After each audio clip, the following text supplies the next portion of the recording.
What's up, guys? Steve here with your second stimulus check and stimulus package update as of today, Wednesday, October the 7th. And we now have received word that Speaker of the House Nancy Pelosi and White House Treasury Secretary Steve Mnuchin have resumed negotiations to provide a standalone bill. This comes after yesterday's massively shocking news when President Donald Trump tweeted out a stop to all stimulus talks and said that it was time for them to pass standalone bills. He also called out Congress, specifically Nancy Pelosi, for their lack of ability to provide stimulus and said that negotiations would resume after he was reelected as president. But now it was time for standalone bills for PPP for $1,200 stimulus checks and for the airline industry. Well, we've now received word that this morning there is only one of those that is getting the attention of a standalone bill, and it's the airline industry. Now, at first you might be asking yourself, why is that being prioritized over all the other provisions, especially unemployment? Well, in this video, I'm going to get caught up on all of the details and let you know why this potentially could even be good news for those provisions as well. And if you like that, if you could do me a quick favor, it'll just take a second. I would appreciate it. Smash the like button. YouTube channel success is pretty much based on interaction. So when you smash the like button and leave comments, it helps out my channel. Thank you so much. And if you'd like to stay up to date on everything that's rolling out right now, be sure to smash the subscribe button and turn on the notification bell so that way as soon as I upload these videos, you can be notified. And if you don't already, be sure to follow me on Instagram at SteveRam3. So yesterday, when President Donald Trump discovered that in his opinion, Nancy Pelosi was simply playing games, he called an end to all stimulus talks and said that it was time for standalone bills. Well, we received word that at 9:30 a.m. this morning, those standalone bill talks resumed for the airline industry. Now, you might be wondering why the airline industry is being prioritized over other provisions. Because in the first round of stimulus, the airline industry received $25 billion of bailout money.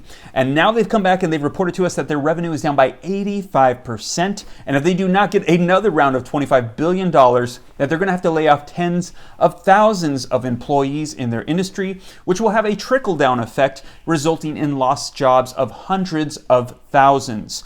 And you might be asking yourself, where are the airports located where these devastating massive layoffs will take place?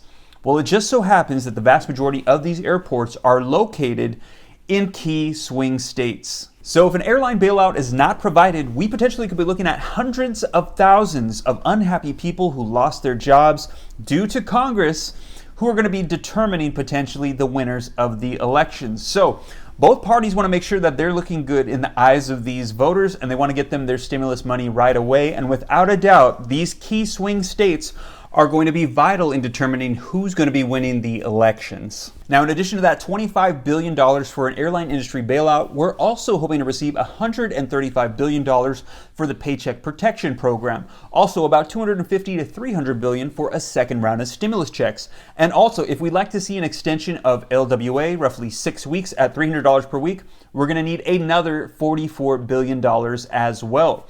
So keep in mind the fact that if Congress passes this standalone bill, or maybe a couple standalone bills, but not all, that this actually will alleviate some of the pressure on the president if he has to do executive actions. Say, for example, that he only has $300 billion. He said that he knows of $300 billion of unused funds from the CARES Act that he could reallocate. Well, if he has over $500 billion worth of provisions that he has to send out, he can't fund everything. However, if Congress just simply passes a couple standalone bills, it helps alleviate some of the pressure so that way he can provide that additional funding for standalone bills they can't agree upon. So essentially, this is still good news. Now, at the moment, we have only heard Congress discuss this one standalone bill to help bail out the airline industry. However, that does not necessarily mean that they're not going to be discussing more standalone bills here very soon. So we're going to see what Congress is going to be discussing, and as soon as we find out, I'll be sure to share it here on the channel, keep you guys up to date on everything that's rolling out, as I believe that there's going to be a lot happening between now and the elections. So I'll be sure to keep you guys up to date on everything. And once again, if you like that, if you can do me a quick favor, it'll just take a second, smash the like button. I would appreciate it. And if you'd like to stay up to date on everything, smash the subscribe button and turn on the notification bell as well. And if you'd like to follow me on Instagram as well, be sure to do so at SteveRam3. Well, you guys, I hope this reaches you well. Take care. God bless. This is Steve.